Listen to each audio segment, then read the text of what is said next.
साखर निर्यात बंदीवरून राजू शेट्टींचा सरकारवर हल्लाबोल.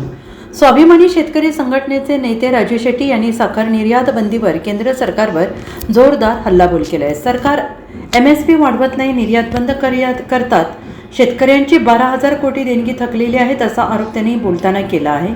साखर उत्पादन घसरले असले तरी निर्यात बंदीमुळे कारखान्यांची अडचण वाढणार आहे. महाराष्ट्रात 7 कोटींची थकबाकी देणे बाकी आहे. ऊस नियंत्रण कायद्याची अंमलबजावणी होत नाही, खतं महाग आहेत आणि ऊसाचे पैसे मिळालेले नाहीत अशी त्यांनी सरकारवर टीकास्त्र सोडलेला आहे. साखरेच्या निर्यातीवरची बंदी म्हणजे एकूणच साखर उद्योगाची आणि ऊस उत्पादक शेतकऱ्याची अवस्था अशी झालेली आहे की आई जीव घालीना आणि बाप भीक मागून देईना.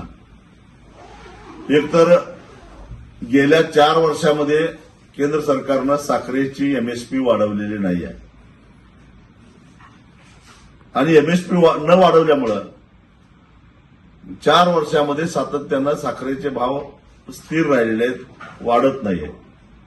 यावर्षी देशामध्ये साखरेचं उत्पादन घटलेलं ही गोष्ट खरी आहे. मग सरकार जर का साखरेची MSP वाढवणार नसेल, जगाच्या बाजारामध्ये साखरेला भाव चांगला मिळत असेल, तर मग साखर कारखान्यांनी साखर निर्यात का करू नये आणि त्यालाही तुम्ही बंदी घालता, स्वतःही भाव वाढवत नाही. याच्या पाठीमागचं केंद्र सरकारचं लॉजिक काय आहे? पण त्याचा थेट परिणाम हा ऊस उत्पादक शेतकऱ्यांच्या व्हायला लागलेला आहे. खरं तर आमचं आणि साखर कारखान्यांचं भांडण आहे ते ऊसापासून तयार झालेली साखर आणि त्याच्या उपपदार्थातून आलेल्या पैशातून शेतकऱ्याचा हिस्सा जास्तीत मिळाला पाहिजे यासाठी आहे.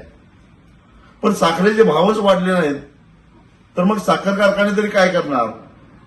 आणि त्यामुळे आज परिस्थिती अशी आहे की देशामध्ये जवळपास 12,000 कोटी रुपयाची ऊस उत्पादक शेतकऱ्यांची देणी थकलेली आहे. राज्यामध्ये 3,000 कोटीच्या आसपास देणी थकलेली आहे. याला जबाबदार कोण? जो कायदा आहे ऊस दर नियंत्रण अध्यादेश 1966, त्या कायद्यानुसार ऊसाचे पैसे 14 दिवसाच्या आत नाही दिले तर साखर कारखान्यांच्यावर कारवाई करायची तरतूद आहे. त्यांना सरकारी थकबाकीदार समजून जप्तीची प्रक्रिया सुरू करण्याची तरतूद आहे. पण अंमलबजावणी कुठं आहे? कारण 80% साखर कारखानदार आज भाजप आणि त्यांच्या मित्र पक्षामध्ये आहे. कोण काय कारवाई करणार? म्हणजे याचा थेट परिणाम साखर कारखानदारांचं सोडावं, ते काही साखरेचे पैसे मिळत नाहीत, साखरेला दर नाही म्हणून हात वर करतात, सरकार कारवाई करत नाही माहिती आहे. त्याचा थेट फटका बसतो तो ऊस उत्पादक शेतकऱ्यांच्यावर.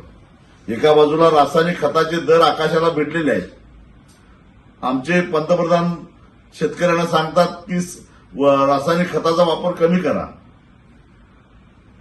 दुसऱ्या बाजूला साखर कारखानदार पैसे द्यायला तयार नाहीत. शेतकऱ्यांनी काय करायचं? खरं तर हा जो सरकारचा निर्णय आहे तो मूर्खपणाचा आहे, भंपकपणाचा आहे असं मी म्हणेन. Bureau report SPN Marathi, Kolhapur.